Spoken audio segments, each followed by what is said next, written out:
The incursion and bombardment of Gaza is not about destroying Hamas. It is not about stopping rocket fire into Israel. It is not about achieving peace. The Israeli decision to rain death and destruction on Gaza, to use lethal weapons of the modern battlefield on a largely defenseless civilian population, is the final phase in the decades-long campaign to ethnically cleanse Palestinians. The assault on Gaza is about creating squalid, lawless, and impoverished ghettos in the West Bank and Gaza, where life for Palestinians will be barely sustainable.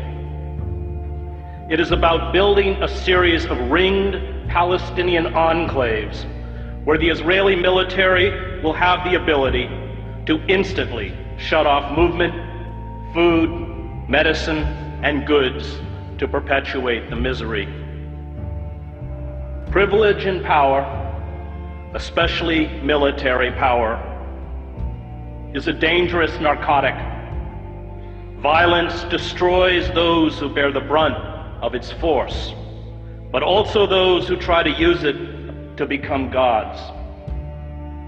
Israel uses sophisticated attack jets and naval vessels to bomb densely crowded refugee camps, schools, apartment blocks, mosques, and slums, to attack a population that has no air force, no air defense, no navy, no heavy weapons, no artillery units, no mechanized armor, no command and control, no army, and calls it a war. It is not a war. It is murder. Images of dead Palestinian children lined up as if asleep on the floor of the main hospital in Gaza are a metaphor for the future. Israel will from now on speak to the Palestinians in the language of death. Those who orchestrate such sieges do not grasp the terrible rage born of long humiliation, indiscriminate violence, and abuse.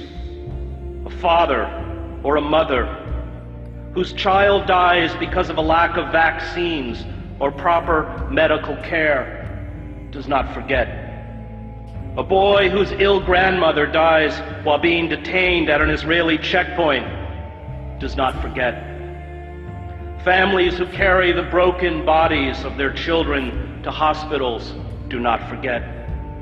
All who endure humiliation, abuse, and the murder of those they love do not forget.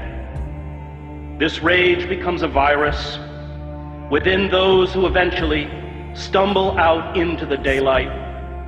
Is it any wonder that 71% of children interviewed at a school in Gaza recently said they wanted to be a martyr? The refusal by our political leaders, from Barack Obama to all but 5 members of Congress, to the major media, to speak out in defense of the rule of law and fundamental human rights, exposes our cowardice and our hypocrisy. The public debate about the Gaza attack engages in the absurd pretense that it is Israel, not the Palestinians, whose security and dignity is being threatened. This blind defense of Israeli brutality towards the Palestinians is a betrayal of the memory of all those killed in other genocides in other times. The lesson of the Holocaust is not that Jews are special. It is not that Jews are unique. It is not that Jews are eternal victims. The lesson of the Holocaust is that when you have the capacity to halt genocide, and you do not, no matter who carries out that genocide or who it is directed against, you are culpable.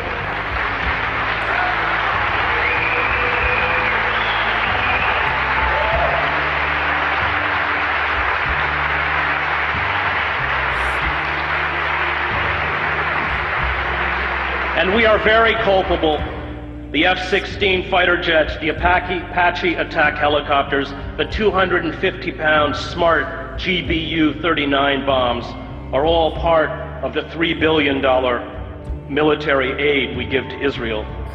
Palestinians are being killed tonight with American-made weapons. But perhaps our callous indifference to human suffering is to be expected. We, after all, kill women and children on an even vaster scale in Iraq and Afghanistan.